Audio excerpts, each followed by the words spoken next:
Geisha is the most curious thing of anyone who has not been to Japan. In fact, geisha is the name Tokyo people call those ladies. But geisha does not mean woman in kimono. As soon as they set foot on Japanese soil, Westerners mistake every kimono-clad woman as a geisha. She is not a geisha. Normal housewives in Japan also wear kimonos. Contrary to popular belief, these women are not called geisha in normal society.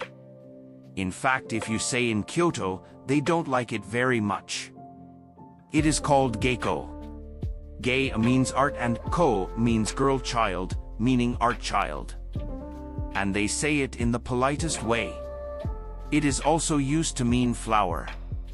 For example, the regions where they live are called hanamachi, it means flower town. If a man wants to tip, he says this is a flower money. Geisha are members of an institution of Kyoto origin and entertainment industry that currently serves mostly in Kyoto. But now that number has dwindled a lot. While the number of geishas was 80,000 in the 1930s, it is now estimated at around 2,000 to 3,000. Geisha is an institution. The reason is that even now both geisha and maiko who work as interns are all unionized, claim their rights, and pay their taxes. Otherwise, there will be a rumor about them, and after that notable bureaucrats cannot go and have fun there. These are places that are strictly controlled. So how did this institution come about? After the 10th and 11th centuries in Japan, it was a time when farmers faced particular difficulties. It is a year with many droughts and shortages in crops. At that time, especially after the 13th century, these people also took their young and beautiful daughters to serve tea houses. Because tea houses were places where the military class, that is samurai, went very often. It was done with the logic that if these girls made a good marriage there, their life would be saved. But the goal wasn't just to get married either. Thinking that it would be good for their children if they both work and have such an opportunity, families gave their daughters to tea houses. These girls who entered the tea houses were at a very young age. The managers of these tea houses were usually ladies who knew their job, sometimes serving in the kitchen and sometimes outside. These managers decide to educate the girls more. Girls are taught to sing here and learn to play musical instruments.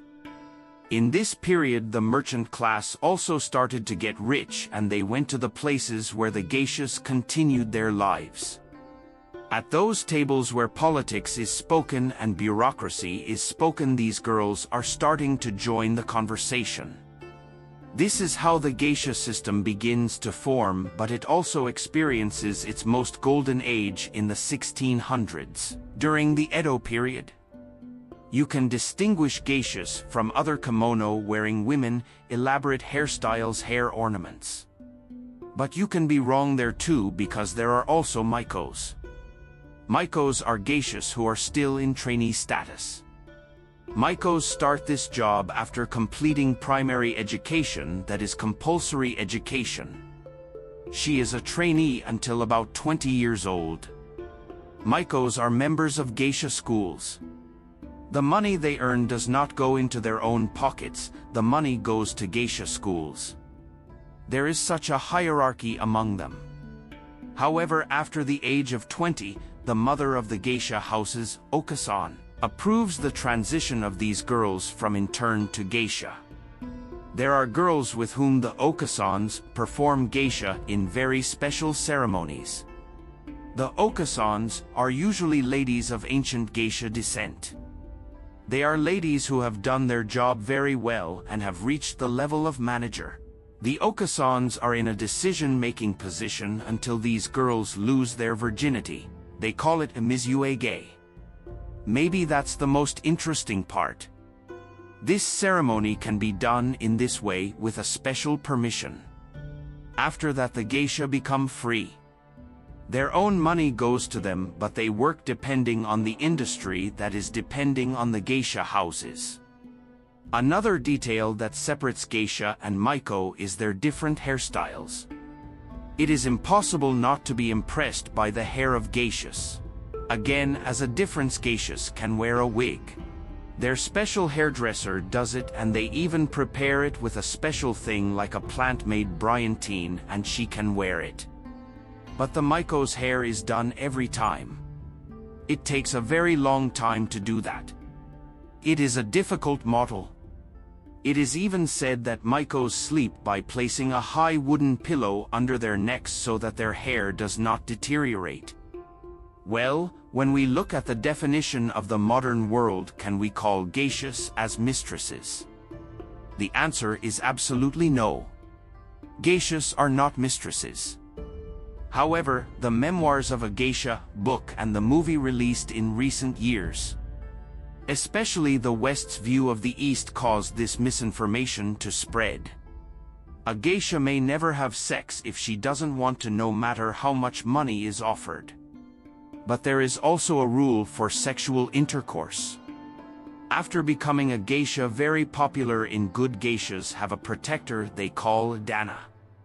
These persons take all the responsibility of geisha.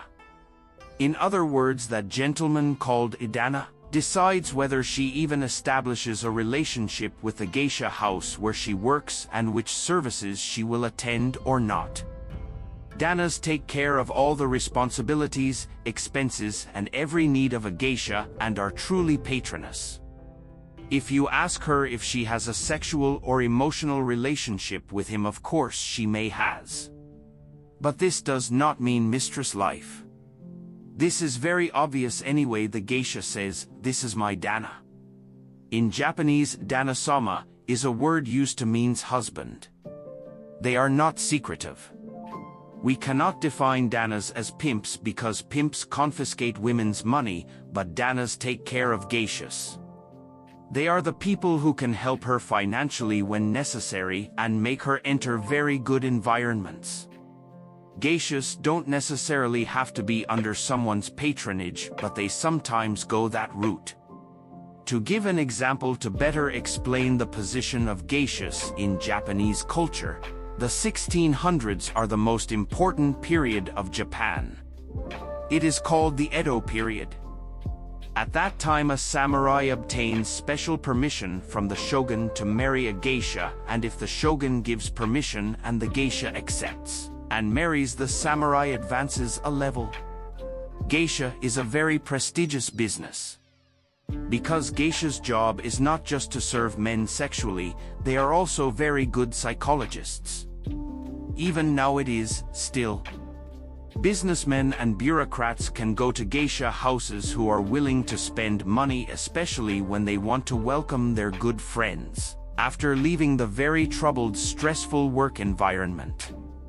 Geishas serve like a psychologist. They know how to listen very well and are definitely very secretive. Geisha calm down the stress of the table they serve the whole day and entertain very well. They are calm and reflect their calmness to them. At the end of the day, guests return to their homes relaxed. For example, if there is a geisha that a senior executive goes regularly, his wife knows that he went to her. In fact, the Japanese have a holiday called Oban. During that holiday, geishas also send gifts to the wives of those who are regulars. But that doesn't mean they're all open-minded like that. Geisha has a working system such as geishas work depending on geisha houses. You can see ladies swinging around on the street with their hair and makeup done like geishas, but they are usually fake.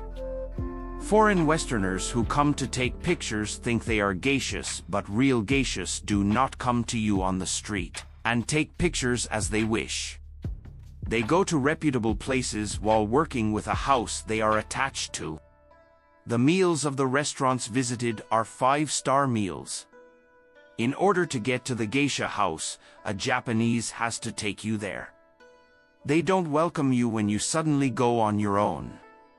If there is a place that says it is already a date house style place served by ordinary girls wearing normal kimono, it is definitely not a geisha house.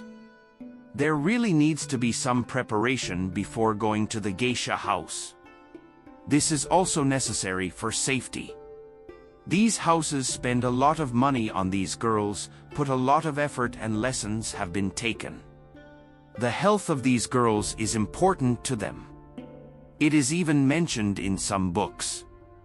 There is an organization called Mizuage where they put their virginity up for auction. This may happen, but a passerby can never enter there saying, "I'm a suitor too." The managers in that geisha house do all the organization because that girl should not be harmed. Of course there are exceptions, but in general maikos don't have sex until they're geisha. But that doesn't mean these girls live behind closed doors. On the contrary, they go to their lessons during the day, learn their instruments, and travel. In other words, they are not women who have been shut down and sent to the service by force. They are respected in the society, they are not excluded. For this reason, it should not be confused with a prostitute. Geisha can get married if they want, and technically there is no obstacle in continuing to be geisha. But it is difficult, they do not want it themselves. They usually leave work after marriage. Another detail about geishas is when we look at old engravings, we see that geishas' teeth are black. In particular, this tradition has a very old origin. You can even call it since the history of prostitution began. This is a liquid made for the treatment of rotten teeth in the mouth to get rid of bad breath, and a liquid made from charcoal and soot. Over time they painted their teeth with it. Especially for geishas, oral hygiene is very important for them. Then it became a tradition, a fashion that even infected aristocratic families in the 15th and 16th centuries. Even their daughters have painted their teeth black. It probably also means that they have reached the age of puberty.